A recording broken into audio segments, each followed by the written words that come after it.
Boy, I'm so baffled.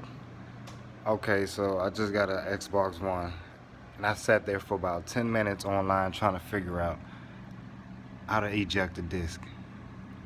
Something told me to get up and just come over here and figure it out. So I get up. There, there was nothing on the internet about ejecting the disc, but I just came over here and figured it out. It's right here for those. I don't want to. Right here in between. Oh, yeah, right there.